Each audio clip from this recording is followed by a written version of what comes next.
El programa de fortalecimiento de gobiernos autónomos descentralizados presenta FORGAD al aire. Un espacio para abordar los temas de la política pública local, el buen uso de recursos públicos, la eficiencia de los modelos de gestión y la articulación del Estado con la sociedad civil. FORGAD al aire con la conducción de Edison Mafla. FORGAD al aire.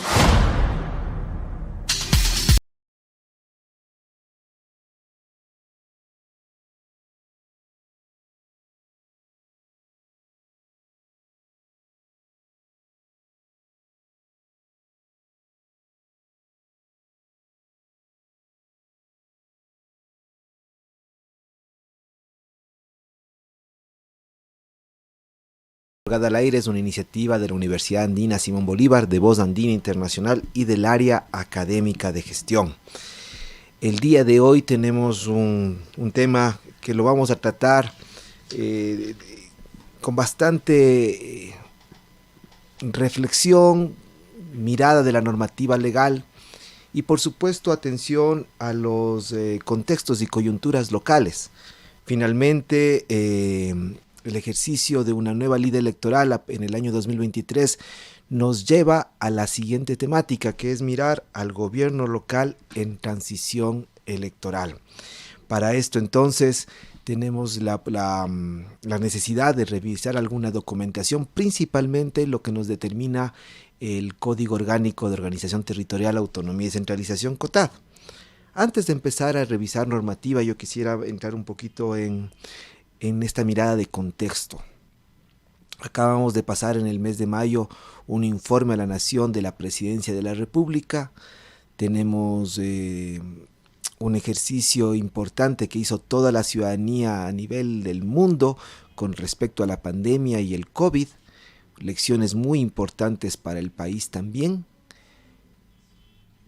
Hemos pasado por un proceso en el cual, o hemos empezado el proceso electoral. Recientemente los ciudadanos que pudieron y lo hicieron a través de las distintas delegaciones provinciales del Consejo Nacional Ecuatoriano hicieron su cambio de domicilios. Estamos en todo el proceso justamente de una reflexión interna de las organizaciones políticas para identificar las mejores estrategias electorales. Desde el 22 de julio hasta el 8 de agosto se revisarán las primarias en cada uno de los territorios ecuatorianos bajo la presencia del Consejo Nacional Electoral. Y finalmente esto de las primarias nos permitirá identificar a los mejores hombres y mujeres de cada organización política que aspire un puesto en el nivel ejecutivo y legislativo de los gobiernos parroquiales, cantonales y provinciales. Pero la gran pregunta que nos hacemos es que mientras estamos durante todo este proceso que, dicho sea de paso, es preelectoral y ya nos mueve y nos conmina a toda la sociedad civil a identificar a uno u otro actor que pretenda un puesto, sea para la alcaldía, para la prefectura, para las presidencias de juntas parroquiales, para las concejalías y las vocalías. Si ya estamos inmersos en esa discusión, ¿cómo el gobierno local, que aún está en funciones y que aún no termina su gestión y que aún tiene que tener una eficiencia en el uso de los recursos principalmente financieros asignados a este gobierno local, que tiene además una obligación con el ejercicio del cumplimiento del Plan de Desarrollo y Ordenamiento Territorial? ¿Qué está pasando con esa administración? ¿Cuáles son los principales roles y responsabilidades de quien está fungiendo de ejecutivo y de la parte administrativa? ¿Cuáles son los roles y funciones de quien están fungiendo la parte legislativa? Y también, por qué no decirlo, cuáles son los roles y funciones de esa otra función tan importante descrita en el artículo 29 del COTAD, que determina justamente la función de participación ciudadana y control social. Este programa, pretendiendo ser el gobierno local en transición electoral quiere justamente dedicarse a esa parte de la transición, a motivarles a los gobiernos locales que no se ha acabado la gestión, que continúa y que es más, hay una gran responsabilidad en concluir un ciclo fiscal que no termina en el mes de diciembre, sino que termina el próximo año, y yo diría termina en mayo, entregando la gestión, entregando la información, entregando los proyectos, los programas, que además deberían de estar pendientes o dependientes o de la mano de una política pública que legitime el accionar de nuestros gobiernos seccionales. Para esto es muy importante revisar nuevamente lo que dice nuestro COTAD.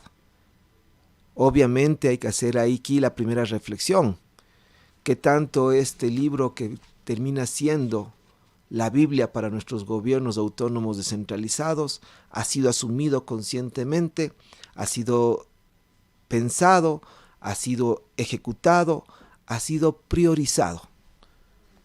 Si nosotros revisamos lo que determina el primer artículo del ámbito de acción, sabemos que este código establece la organización político-administrativa de todo el territorio, el régimen que tiene los diferentes niveles de gobierno y, por supuesto, cómo se garantiza la autonomía política, administrativa y financiera.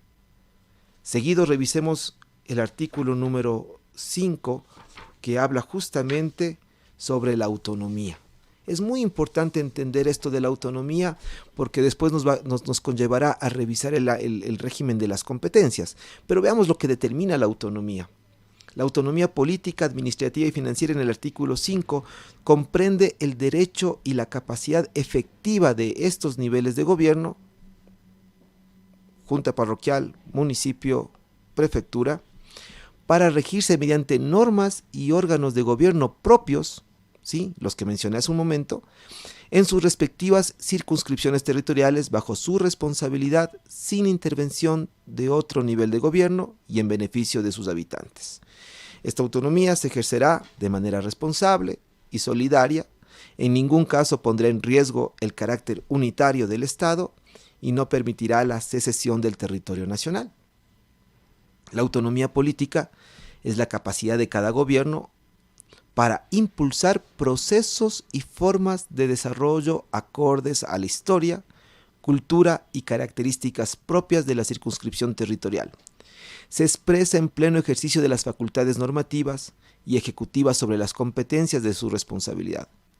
Las facultades de manera concurrente se vayan asumiendo, la capacidad de emitir políticas públicas territoriales, la elección directa que los ciudadanos hacen de sus autoridades mediante sufragio universal, directo y secreto, y el ejercicio de la participación ciudadana. Si bien entonces la autonomía política nos implica todo este ejercicio de regulaciones, también de política pública y de aplicación de una democracia en el territorio, la transición electoral tiene que tener efectos de este ejercicio. Por tanto, una de las grandes preguntas que se tienen que hacer nuestros gobiernos locales, diríamos principalmente el nivel legislativo, es identificar cómo las distintas ordenanzas, en el caso de los gobiernos cantonales y provinciales, y los distintos proyectos de ordenanzas y reglamentaciones que generan las juntas parroquiales, han logrado posicionar una serie de temáticas, actividades, proyectos, quizás programas y por supuesto política pública. En varias entrevistas con algunos que participaron de nuestras tertulias, se hacía como un poco complejo mirar la capacidad de nuestros gobiernos locales para definir políticas públicas. Este artículo 5, en su autonomía política, nos conlleva justamente a mirar que la política pública no solamente es algo lírico descrito en la parte legal, sino que tiene que ser algo más pragmático y que se posicione en el territorio. No por eso la política pública tiene que ser descontextualizada. El propio artículo 5 determina que tiene que verse la historia y la tradición y la cultura y los contextos sobre el cual la política pública puede ser efectiva y de gran impacto. Fíjense en ustedes la gran importancia de esta autonomía política, la posibilidad que tiene el gobierno local de tener una particularidad, una originalidad, una singularidad de su gestión, sin descuidar además las relaciones que debe hacer el gobierno local con otros niveles de gobierno para compartir competencias, y aquí determinadamente se describe la concurrencia. Si vamos a un proceso de transición, la primera pregunta que se me viene a la mente es: ¿cuál es el ejercicio administrativo a partir de las ordenanzas que el gobierno local está entregando al siguiente nivel de gobierno? Inclusive pensando, al gobierno que ahora luego de elecciones se posicionaría, no siguiente nivel de gobierno, pero sí pensando es cómo entrega esa capacidad normativa. ¿Qué fortalezas se han generado a través de las ordenanzas? ¿Qué legislación es la que pretende construir una mejor sociedad? Y cómo esa legislación además, sin descuidarnos de la función 3, que es la función de participación ciudadana, es legitimado por el pueblo. ¿Cuántas de esas legislaciones han sido revisadas, han sido actualizadas, han sido archivadas para que el siguiente nivel de gobierno tenga una claridad de cómo toma el municipio, la prefectura, cómo se toma la junta parroquial de las producciones de estos dos niveles de gobierno que mencioné, para poder tener una tranquilidad de la gestión, una garantía de hacia dónde va el ejercicio de la democracia, de cómo se tiene que regular el territorio, de cómo se tiene que ordenar las distintas situaciones, principalmente las de uso y gestión de suelo, que tienen gran responsabilidad nuestros gobiernos locales, primero descritos en el Plan de Desarrollo y Ordenamiento Territorial, y luego ajustado justamente en las rendiciones de cuentas, mucho más al final de los 4 años de gestión, porque se entendería que ya se revisaría todo un plan plurianual. Sigamos entonces con la siguiente autonomía.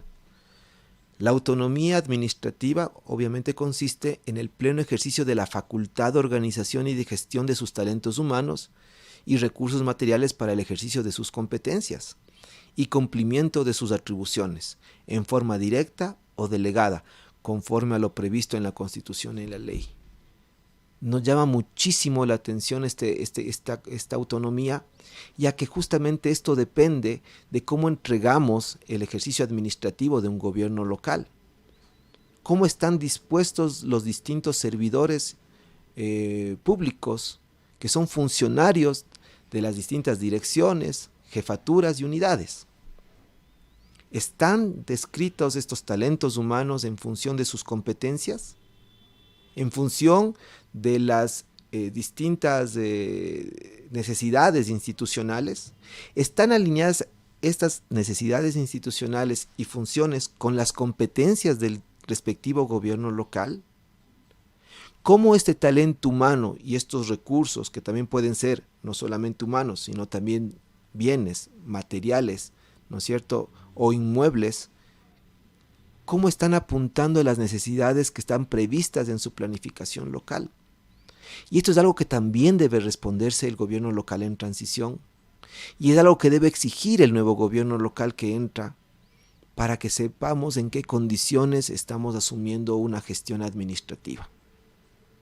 Aquí hay muchas consideraciones y muchos procesos que todavía se pueden pensar en función de entregar de la mejor manera un gobierno local. Y es que aquellas estructuras orgánicas, funcionales, tengan también una mirada de transición cuando se pone por delante que estas estructuras no solamente responden a ciertas funciones, sino también responden a ciertos resultados. Y los resultados enfocados a resultados administrativos, pero los resultados administrativos con un gran esfuerzo y una orientación a mirar las metas institucionales y las metas planteadas en el Plan de Desarrollo y Ordenamiento Territorial. Por tanto, dentro de este campo de la autonomía administrativa, una herramienta clave para poder determinar cómo se está entregando la gestión, sin duda va a ser el Plan Estratégico Institucional. Un plan estratégico institucional que, si bien en aquellos gobiernos que entendieron que el ejercicio de la democracia no termina con su gestión, sino que es un proceso continuo, debería ser entregado y debería ser trabajado una vez que se sepa ya el ganador de las elecciones seccionales. Obviamente esperamos que el ejercicio de lo partidista, las diferencias de pronto de organizaciones políticas no conlleve justamente a no hacer una debida transición. El plan estratégico institucional depende muchísimo justamente de un comienzo ágil y eficiente de la administración. Sigamos con el mismo artículo 5 en su autonomía financiera, y se expresa, dice, en el derecho de los gobiernos autónomos descentralizados de recibir de manera directa, predecible, oportuna, automática y sin condiciones los recursos que le corresponden de su participación en el presupuesto general del Estado, así como en la capacidad de generar y administrar sus propios recursos, de acuerdo a lo que dispuesto en la Constitución y la ley. Entonces, fíjense ustedes que la parte financiera también implica un proceso, por un lado, de ajuste permanente, de revisión permanente de su nivel ejecutivo y legislativo, ¿no es cierto?, y de la función de participación ciudadana y control social, sino además todo un proceso que nos invita a estar pendientes de cuáles son esos recursos que provienen del presupuesto general del Estado y cómo se los gasta, pero también de aquellos que se autogenera por el propio gobierno local. Información importantísima que al nivel de transición tiene que estar justamente ligada a un procedimiento que también está descrito en el COTAD sobre cómo generar los presupuestos en cada nivel de gobierno, lo que denominamos el presupuesto de inversión.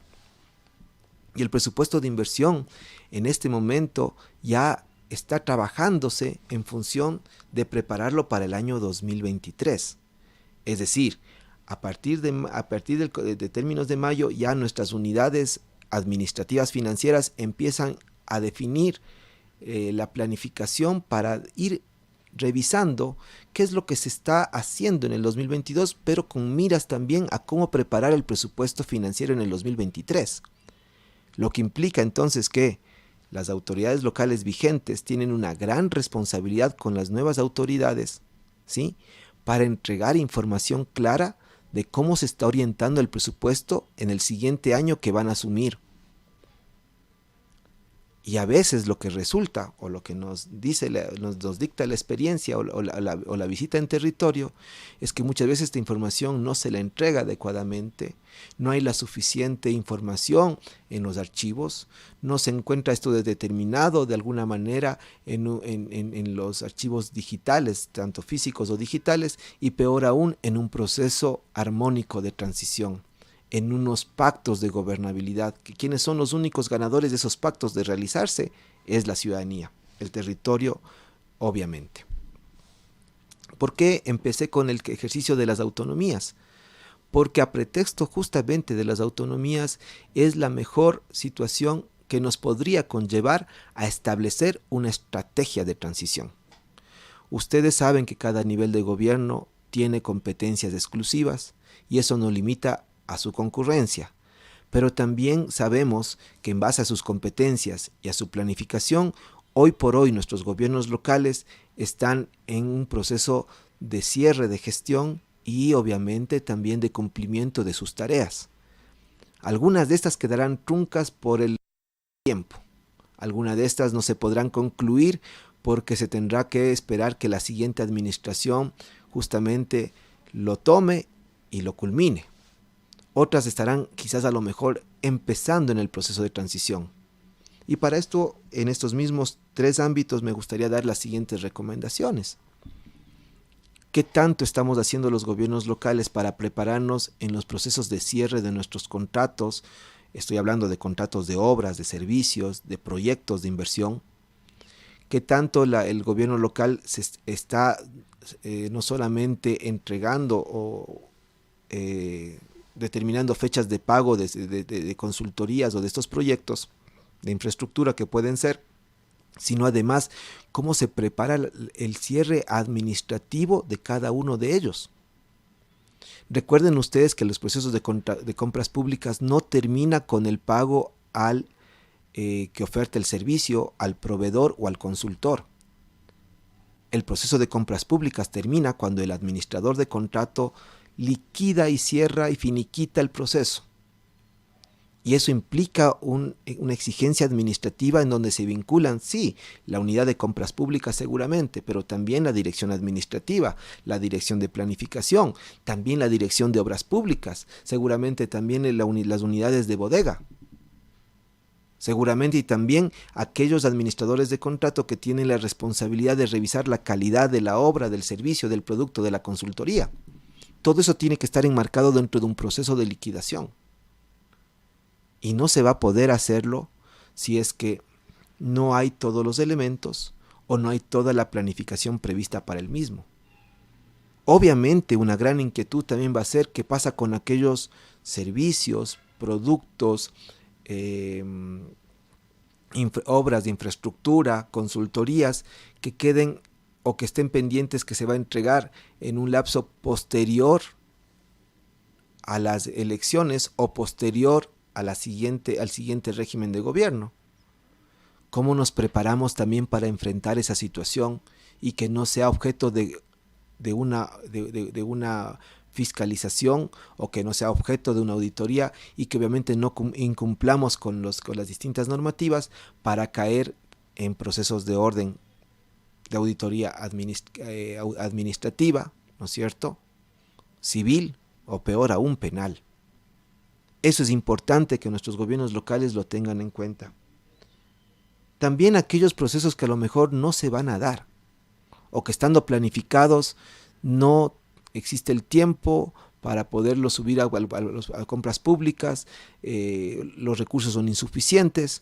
Eso también implica un proceso administrativo y político importante, porque si hay que regirlo a nivel interno, en la parte institucional, desde la parte administrativa para reformular presupuestos quizás, también habrá que hacer un ejercicio ciudadano de auditoría pública, por decirlo de alguna manera, o de control social, de mostrar a la gente por qué no se van a hacer tal o cual obra y justificarlo a nivel de las asambleas y también a nivel de los constituidos consejos de planificación en sus distintos niveles de gobierno, sean provincial, cantonal o parroquial. Entonces hay una gran responsabilidad también sobre lo que no se va a hacer. Quizás esto pueda resultar no solo interesante, sino preocupante para nuestros gobiernos locales. Y para eso, el ejercicio importante que hacen cada uno de los directores en cada una de las direcciones. Se tienen que volver unos especialistas, ¿sí?, en la imagen institucional. Si ponemos por delante la imagen institucional y asignamos, delegamos, determinamos herramientas para que se puedan cumplir, obviamente nuestro gobierno local gana no solamente un prestigio, sino que gana credibilidad. Y para aquellas figuras públicas que están en los gobiernos locales y que piensan reelegirse, esta es la mejor condición también, porque el entregar un gobierno local o poner a disposición de un proceso electoral un gobierno local eficiente, siempre va a ser bien visto por la ciudadanía y, por supuesto, toda autoridad pública que decida candidatizarse para una reelección tiene el derecho de mostrar lo bien que hizo en su gestión. Pero no solamente eso es importante tener en cuenta al momento de una transición electoral. También tenemos que revisar justamente algunos elementos que nos da el artículo 29 del COTAD. Y son las funciones de los gobiernos autónomos descentralizados. Mucha atención, mis queridos amigos y amigas. Nuestros gobiernos locales que tienen esa creencia de que una vez asumido la autoridad que le dio el voto popular y que entonces el alcalde es el único que administra, que los concejales o los vocales o los consejeros son los únicos que legislan, esa concepción de ese tipo de gobierno antiguo nos marca unos distanciamientos grandes sobre la democracia participativa que queremos encontrarnos al día de hoy. Y lo que determina el artículo 29 es que los autores fundamentales del gobierno autónomo descentralizado está descrito en 3 funciones: en la función ejecutiva administrativa, en la función de legislación, de normatividad y de fiscalización, y la función de participación ciudadana y control social. Por tanto, quienes estén al frente de estas 3 funciones tienen que estar pendientes de la transición. Y hay una pregunta interesante que me hacían en las redes sociales justamente con respecto a cuál es el nivel de involucramiento y de participación de aquellos que están representando en las asambleas, en los consejos consultivos, en los mecanismos de participación ciudadana que haya instalado el gobierno local. Yo diría es fundamental. Porque si decimos que el plan de desarrollo y ordenamiento territorial orienta justamente, es la brújula para identificar los canales y los caminos hacia el desarrollo, son justamente las funciones de participación ciudadana y control social las que están presentes en la asamblea, las que han dado el ok para el PDOT, las que han conformado los consejos de planificación parroquial para hacer una permanente mirada y retroalimentación de cómo se está llevando la gestión pública versus el plan de desarrollo, porque son los mecanismos de participación que se activan, la silla vacía, las vedurías, los observatorios, quienes están pendientes de la gestión pública local y que también tienen algo que decir el momento de la transición. Por tanto, quienes crean que solamente son los vocales y los presidentes de juntas parroquiales, los alcaldes, alcaldesas o los concejales de los gobiernos cantonales, o los prefectos y sus consejeros, los únicos que tienen que dar una rendición de cuentas, al momento de la transición también es importante la voz de aquellos ciudadanos que participaron de la gestión pública. Y de aquí yo me quisiera remitir a lo descrito en el artículo 29, pero de otra normativa, que es la normativa del Código Orgánico de Planificación y Finanzas Públicas, en donde se determinan las funciones de estos órganos mixtos entre sociedad civil y servidores públicos del gobierno local que constituyen los consejos de planificación local. Estos tienen que estar presentes y partícipes de la transición. ¿Y por qué? Porque de acuerdo a lo determinado con el artículo 29 en las funciones de este órgano, ¿no es cierto?, mixto de participación, tiene mucha información de cómo se describió el PDOT, cuáles fueron las cosas que se cumplieron, qué cosas no se cumplieron, cómo se modificó la planificación local, y puede dar cuenta de esto este Consejo de Planificación. También puede dar cuenta de cómo se utiliza el presupuesto versus la planificación. Y también puede dar cuenta, ¿sí?, de cómo se han llevado las relaciones internacionales para alcanzar los objetivos de desarrollo. Mucha información valiosa que debe estar guardada en las actas que tienen cada uno de los consejos de planificación, pero también en el conocimiento que cada uno de ellos lleve. Tanto el nivel ejecutivo, el representante del ejecutivo, que obviamente siempre va a ser el que esté al frente de la prefectura, de la alcaldía o de la junta parroquial, pero también los representantes del nivel legislativo, consejeros, concejalías y vocalías, y también obviamente los representantes de la sociedad civil que son asignados por la asamblea local.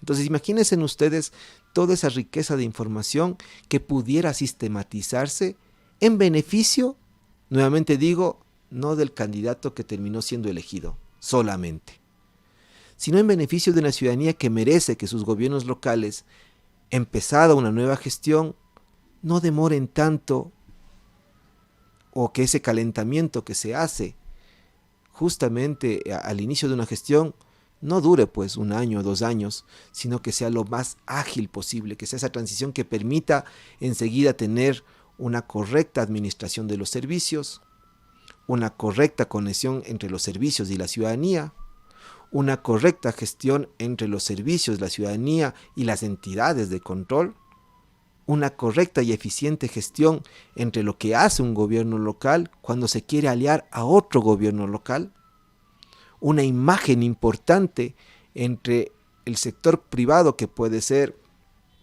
de la industria, pero también pueden ser como es de organizaciones no gubernamentales que nos ayuden con cooperación para fortalecer la gestión.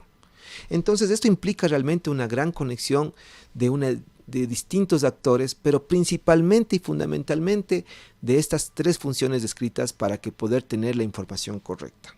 Estamos llegando a nuestra primera mitad de programa y les invitamos a escuchar un tema que lo hemos descrito como algo que nos vaya animando el día de hoy y que canta a nuestro país y que se llama Todos Somos Ecuador, de José Victoria.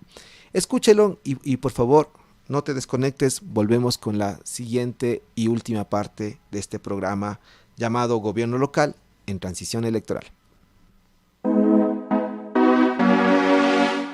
Juntos en cualquier momento. Juntos en cualquier momento. Descarga los aplicativos gratuitos en Apple Store y Google Store. Pasa el día con Voz Andina Internacional en tu teléfono. En contacto siempre.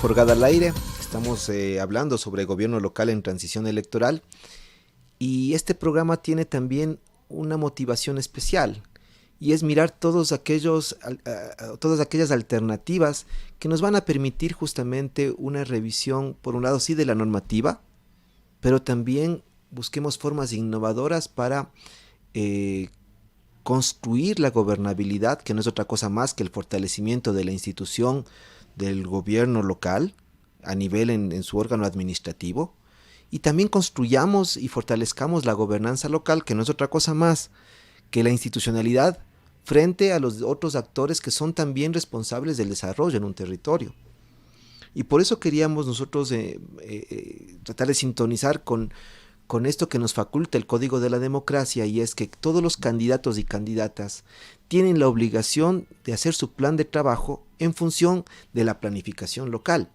Y eso nos puede también dar algunas alternativas válidas y legales, legítimas además, para poder combinar desde la gestión pública, es decir, desde la actual gestión, en la que no termina todavía, y tener una relación más eficiente con los candidatos y candidatas de un territorio. Es decir, ¿por qué no nos proponemos, a la luz de lo que es mandatorio por el Código de la Democracia, de tener un plan de campaña coherente con el Plan de Desarrollo y Ordenamiento Territorial, y hacer una estrategia que invite justamente a que los candidatos se comprometan a fortalecer aquellos programas, proyectos y servicios que están justamente encaminados en la planificación local? Esto no dista de que si es que hay que cambiar o modificar el plan de desarrollo, toda planificación es perfectible, lo puede hacer cada autoridad que sea electa, pero también es una responsabilidad de todos los actores políticos el que las obras, programas y servicios no solamente continúen, sino que obviamente mejoren. Y ahí un dato importante que pudiéramos establecer en cada uno de los niveles de gobierno con respecto a aquellos programas y proyectos, sobre todo aquellos emblemáticos y sobre todo aquellos que apunten a la política pública. Es tan complicado generar política pública, pero mucho más complicado es sostenerla. Y si no hay un compromiso político, social, económico para que esto se desarrolle, es muy difícil realmente que esto se sostenga o que permanezca en el tiempo. Por tanto, si hay política pública que ha sido importante, reconocida, legitimada, estos espacios de la transición electoral, tanto preelectoral como postelectoral, son importantes. Apenas ustedes, gobiernos locales, tendrán, luego de la elección de las autoridades locales, unos cuantos meses, y en el mes de mayo entregar la gestión. Así que esto no puede esperar a ese tiempo para hacer todo este proceso que es no solamente administrativo, sino político, y les invitamos a que lo sigan preparando desde ya, y que desde las innovaciones y desde las energías que ustedes puedan propiciar a este proceso y de la importancia que le den a este proceso, pueden preparar acciones desde ya que no vayan reñidas con la ley, que no atenten con la democracia y que más bien al contrario fortalezcan los procesos participativos, la relación Estado-sociedad civil y finalmente la consecución, que es creo que lo que nos mueve a todos, los objetivos de desarrollo de cada uno de los territorios. También quería mencionar algunas cosas que son respecto y para que vean que este es un proceso que no termina, porque el ciclo, sobre todo cuando hablamos ya de la parte financiera, esto no termina y tenemos nosotros un espacio importantísimo que habla justamente sobre el ciclo fiscal del presupuesto de inversión, es decir, qué es lo que tenemos que estar ya preparándonos nosotros como gobiernos locales en función de los presupuestos. Y toda esta información del presupuesto está descrita a partir del artículo 215, ¿sí? En la descripción justamente en la descripción de qué contiene el presupuesto, cómo se estructura el presupuesto, pero también en el procedimiento, porque la programación del presupuesto debe estar preparado, siempre dicen, antes del 10 de septiembre de cada año, su plan operativo anual y el correspondiente presupuesto para el año siguiente que contemple los ingresos y egresos de conformidad con las prioridades establecidas en el PDOT y bajo los principios de participación definidos en la Constitución. Este plazo lo encontramos en el artículo 233, sección cuarta de la formulación del presupuesto, parágrafo primero de la programación. ¿Y qué contenido debe tener este presupuesto? Bueno, básicamente los programas deberán formularse en función de los planes de desarrollo y del ordenamiento territorial.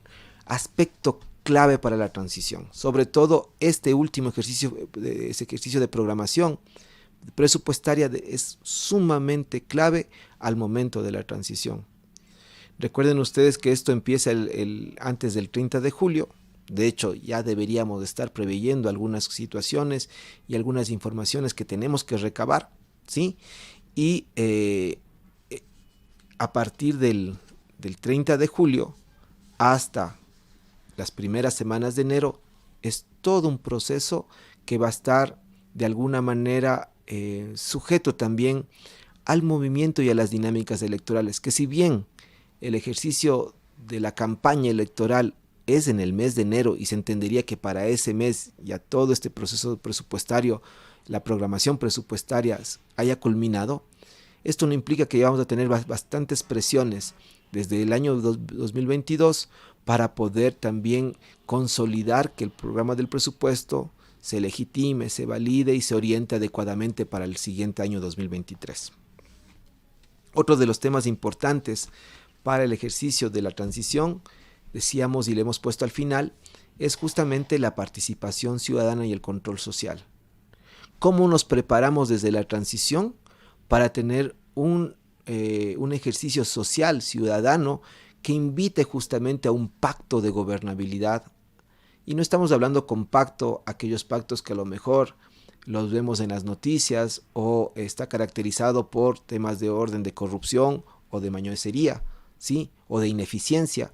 Más bien hablamos de un pacto de gobernabilidad transparente que invite justamente a que el momento de la transición se genere de manera transparente, de manera honesta y que sea acompañada por la sociedad civil a entregar una gestión que tiene seguramente muchas bondades y que también, como toda gestión, tendrá algunos errores y que las bondades se transformen en política pública eficiente y que los errores nos permitamos ver todos responsables de arreglarlos, solucionarlos, de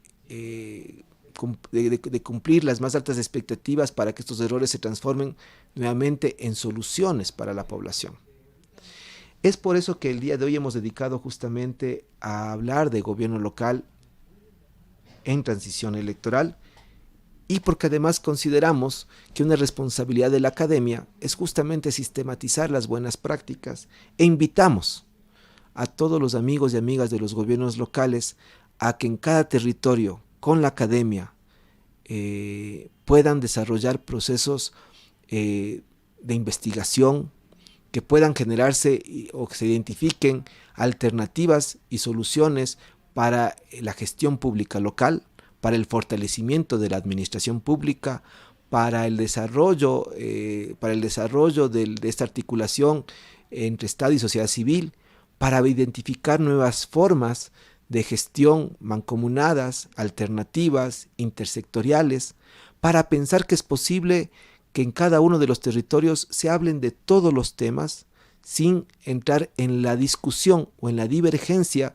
que unas competencias solamente son las que yo tengo que trabajar, sino que al hablar de desarrollo estamos pensando en la integralidad, que hay que pensar en la educación, que hay que pensar en la salud, que hay que pensar en la seguridad, y eso es responsabilidad de todos y cada uno de los ecuatorianos. Este ha sido tu programa, entonces, Forgada al Aire. Les recuerdo, mi nombre es Edison Mafla. Con ustedes nos encontramos a través de las redes sociales, en @EdisonMafla, tanto en Twitter como en Facebook, en @Forgad en Facebook, y en la Universidad Andina nos encontramos también con tu programa de fortalecimiento de gobiernos autónomos descentralizados. Agradecemos a nuestros amigos en controles que han hecho posible que este programa se lleve a cabo, y les invitamos a nuestros gobiernos locales a seguir participando de este tu programa. Buenos días, buenas tardes, buenas noches.